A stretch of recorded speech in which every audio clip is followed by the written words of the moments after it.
আসসালামু আলাইকুম। আন্তর্জাতিক বাংলা সংবাদে আপনাকে স্বাগতম। প্রথমে জানিয়ে দেব সংবাদ শিরোনামের প্রথমে থাকছে বৈরুতে হামলায় ইসরায়েলের ব্যবহৃত বাংকার বাস্টার বোমা কি।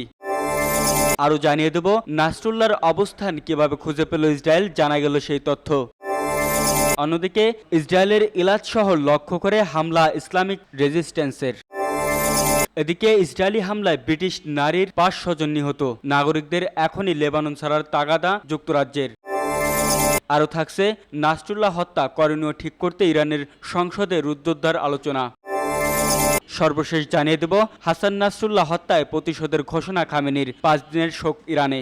এতক্ষণ শুনছিলেন সংবাদ শিরোনাম, এবার বিস্তারিত।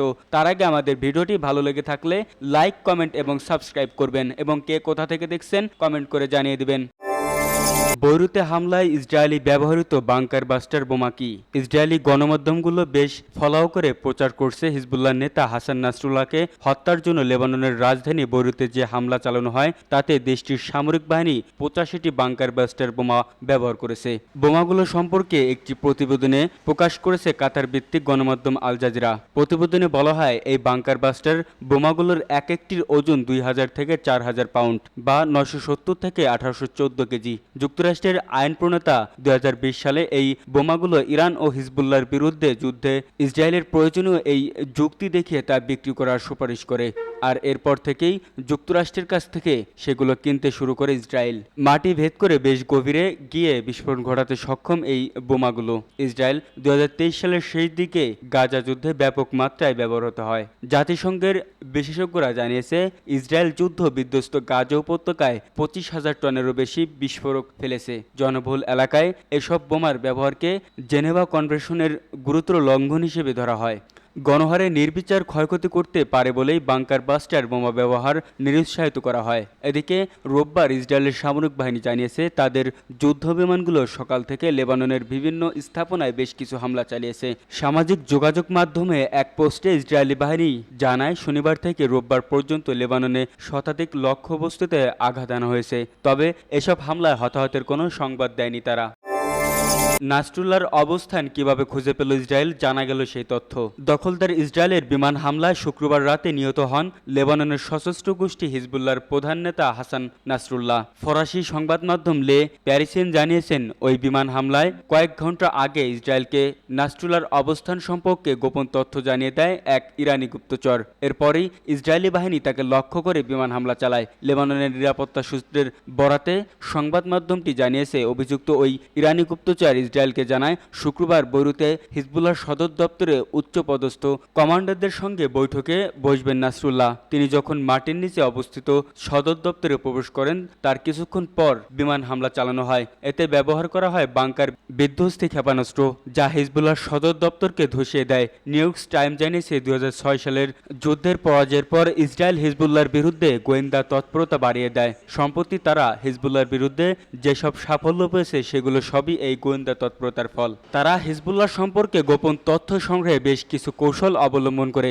যার মধ্যে অন্যতম হল গুপ্তচর নিয়োগ করা। এছাড়া ইসরায়েলি সিগন্যাল গোয়েন্দা এজেন্সি ইউনিট 8200 এমন কিছু অত্যাধুনিক সাইবার টুলস তৈরি করে যেগুলো দিয়ে খুব ভালোভাবে হিজবুল্লাহ যোদ্ধাদের ব্যবহৃত মোবাইল ফোন ও অন্যান্য ডিভাইসে আড়ি পাতা যেত।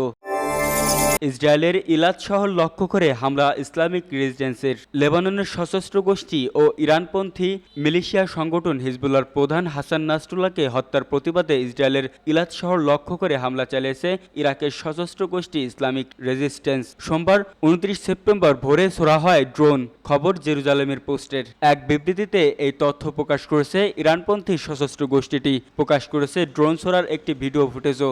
বিবৃতিতে ইসলামিক রেজিস্ট্যান্স জানায় ফিলিস্তিন ও লেবাননে আগ্রাসনের জবাবেই এই হামলা। বর্বরতা বন্ধ না হলে হামলা অব্যাহত রাখার ঘোষণা দিয়েছে গোষ্ঠীটি। এদিকে স্থানীয় সময় সকালে ইলাদ শহরে সম্ভাব্য হামলার সতর্কতা সাইরেন বাজানোর তথ্য ইসরায়েলি বিভিন্ন গণমাধ্যম প্রকাশ করলেও জানায়নি হামলার বিস্তারিত। লেবাননের বৈরুতে দাহিয়াতে হিজবুল্লাহর সদর দপ্তরে হামলা চালায় ইসরায়েল। হামলার পরে হিজবুল্লাহ প্রধান নেতা হাসান নাসরুল্লাহর মৃত্যুর বিষয়টি জানায় ইসরায়েলি প্রতিরক্ষা বাহিনী IDF। পরে তার মৃত্যুর বিষয়টি নিশ্চিত করে হিজবুল্লাহ। ইসরায়েলি হামলায় ব্রিটিশ নারীর 5 স্বজন নিহত। নাগরিকদের এখনই লেবানন ছাড়ার তাগাদা যুক্তরাজ্যের। ইসরায়েল হিজবুল্লাহ সংঘাত তীব্র হয় যুক্তরাজ্য তার নাগরিকদের এখনই লেবানন ছাড়তে বলেছে। এরই মধ্যে গতকাল শনিবার লন্ডনের হিথ্রো বিমানবন্দরে পৌঁছানো এক ব্রিটিশ নারী জানান, লেবাননে ইসরায়েলি বিমান হামলায় তার পরিবারের 5 সদস্য নিহত হয়েছেন। ব্রিটিশ ওই নারীর নাম সানা শামসেদ্দিন। 2 সন্তান সহ স্বামী আব্বাসকে নিয়ে হিথ্রো বিমানবন্দরে পৌঁছানোর পর সাংবাদিকদের তিনি জানান, তার চাচা চাচি ও তাদের নিয়ে মেয়ে লেবাননের ট্রাইর নগরে নিজেদের বাড়িতে ইসরায়েলি বিমান হামলায় নিহত হয়েছেন। নিহত 3 বোনের সবার বয়স 20-র কোঠায় ছিল। তাদের মধ্যে 2 বোন চিকিৎসক ও 1 বোন প্রকৌশলী ছিলেন। 10 দিনের মধ্যে প্রকৌশলী বোনের বিয়ে হওয়ার কথা ছিল। লেবাননের দক্ষিণাঞ্চল ও রাজধানী বৈরুতের পূর্বাঞ্চলে তীব্র বিমান হামলা শুরু করেছে ইসরায়েল। এসব এলাকা লেবাননের সশস্ত্র সংগঠন হিজবুল্লাহর শক্ত ঘাঁটি হিসেবে পরিচিত। গত শুক্রবার বৈরুতের একটি শহরতলিতে এমনই এক হামলায় হিজবুল্লাহর নেতা হাসান নাসরুল্লাহ নিহত হন। লেবানন থেকে পালিয়ে আসার এক ধরনের অপরাধ বোধে ভুগছেন সানা। ওই নারী বলেন, সোমবার সকালে বাড়ির ঠিক পাশে বিশাল এক বোমা পড়ার শব্দে আমাদের ঘুম ভাঙে। খবরে দেখি 1 ঘন্টার মধ্যে আরেক দফা বোমা হামলা শুরু হবে। আমরা বিষয়টিকে খুব একটা গুরুত্ব দেইনি, কারণ আমরা তো যুদ্ধ করছি না, আমরা সাধারণ নাগরিক। ঘটনার বর্ণনা টেনে সানা বলেন, আমি হোয়াটসঅ্যাপে আমার চাচার সঙ্গে কথা বলি। তিনি আমাকে বলেন, সব ঠিক আছে, তোমাদের উপর বোমা হামলা হবে না। কিন্তু তারা ইসরায়েল আমাদের চারপাশে পুনরায় বোমা বর্ষণ শুরু করে, আর আমার মুঠোফোনে যোগাযোগ করতে পারি না। এরপর সড়ক পথে প্রায় 10 ঘন্টা ভ্রমণ করে স্বামী সন্তানদের নিয়ে বিমানবন্দরে পৌঁছান সানা। গিয়ে দেখেন তার চাচা ও তার পরিবার সেখানে পৌঁছাতে পারেননি। তিনি বলেন, আমি ও আমার স্বামী আমাদের বাকি পরিবারকে অনিরাপদ স্থানে ফেলে রেখে এখানে পালিয়ে আসার অপরাধ বোধ করছি। তার চাচা একজন ভালো মানুষ ছিলেন বলেও জানান তিনি। সানার স্বামী আব্বাস একজন বায়োকেমিক্যাল প্রকৌশলী। লেবাননে প্রায় 5,000 ব্রিটিশ নাগরিক ও তাদের পরিবারের সদস্য রয়েছেন। তাদের মধ্যে অন্তত কয়েকশো জন শুধু যুক্তরাজ্যের নাগরিক। নাসরুল্লাহ হত্যা করণীয় ঠিক করতে ইরানের সংসদে রুদ্ধদ্বার আলোচনা। লেবাননের সশস্ত্র সংগঠন হিজবুল্লাহ প্রধান হাসান নাসরুল্লাহ হত্যাকাণ্ডের করণীয় ঠিক করতে রুদ্ধদ্বার বৈঠক করেছে ইরানের সংসদে। শুক্রবার বৈরুতে ইসরায়েলের নজিরবিহীন বোমা হামলার মুখে নাসরুল্লাহর মৃত্যু হয়। রোববার ইরানের মেহর নিউজ এজেন্সি জানিয়েছে, ইসরায়েলের বিরুদ্ধে প্রতিক্রিয়া জানাতে ইরানের পার্লামেন্ট চূড়ান্ত সিদ্ধান্ত নেওয়ার জন্য বেশ কিছু প্রস্তাবনাগুলোর সাথে ইরানের সুপ্রিম ন্যাশনাল সিকিউরিটি কাউন্সিল এর কাছে উপস্থাপনা করবে। মেহর নিউজের প্রতিবেদনে আরও বলা হয়েছে, বৈরুতে হিজবুল্লাহর প্রধান হাসান নাসরুল্লাহ নিহতের জেরে ইরানের সংসদে রুদ্ধদ্বার অধিবেশন চলে। অধিবেশন চলাকালীন ইরানের আইন প্রণেতারা মধ্যপ্রাচ্যের সর্বশেষ পরিস্থিতি নিয়ে আলোচনা করেন। ইরানের সিনিয়র আইন প্রণেতা আহমেদ নাদেরি জানিয়েছেন, শহীদ নাসরুল্লাহ এবং অন্যান্য প্রতিরোধ কমান্ডারদের হত্যার মাত্রা তদন্তের জন্য আজ শনিবার সংসদে রুদ্ধদ্বার বৈঠক অনুষ্ঠিত হয়। বৈঠকে আইন প্রণেতারা কিভাবে প্রতিশোধ নেওয়া যায় এবং ইসরায়েলি শাসকদের বিরুদ্ধে প্রতিক্রিয়া জানানো নিয়ে পরামর্শ করেন। তিনি বলেন, সুপ্রিম ন্যাশনাল সিকিউরিটি কাউন্সিল ইসরায়েলের অপরাধের বিরুদ্ধে সর্বোত্তম পদক্ষেপ বেছে নেওয়ার উপায় নিয়ে আলোচনা করবে। গত জুলাইয়ে নিজেদের মাটিতে হামাস নেতা ইসমাইল হানিয়া মৃত্যুর প্রতিশোধ এখনও নিতে পারেননি মাসুদ পেজিশকিয়ান সরকার। হানিয়ার মৃত্যু শোক কাটিয়ে উঠতে না উঠতেই এরই মধ্যে হাসান নাসরুল্লাহ মৃত্যু তাদের গভীর সংকটে ফেলেছে।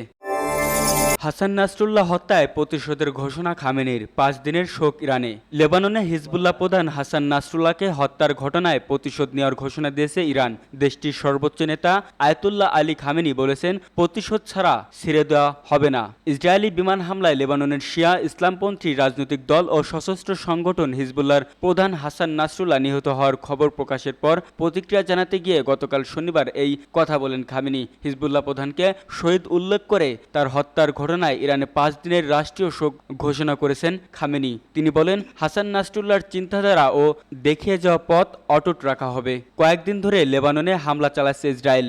গত শুক্রবার রাতভর রাজধানী বৈরুত সহ লেবাননের বিভিন্ন জায়গায় তারা 140টি লক্ষ্যবস্তুতে হামলা চালায়। এরপর গতকাল হাসান নাসরুল্লাহ নিহত হওয়ার খবর জানা যায়। ইরানে সংবাদ মাধ্যমগুলো জানিয়েছে, বৈরুতে গত শুক্রবারের হামলায় ইরানের রেভলিউশনারি গার্ডসের একজন জেনারেল নিহত হয়েছেন। এর আগে গত জুলাইয়ে ইরানের রাজধানী তেহরানে এক হামলায় নিহত হন ফিলিস্তিনের সশস্ত্র সংগঠন হামাসের রাজনৈতিক শাখার প্রধান ইসমাইল হানিয়া। ইরানের নতুন প্রেসিডেন্টের শপথ অনুষ্ঠানে অংশ নিতে তেহরানে গিয়েছিলেন হানিয়া। ইসমাইল হানিয়াকে হত্যার পেছনে ইসরায়েলকে দায়ী করে ইরান ও হামাস। এবার বৈরুতে বিমান হামলা চালিয়ে হিজবুল্লাহ প্রধান হাসান নাসরুল্লাহকে হত্যা করা হলো।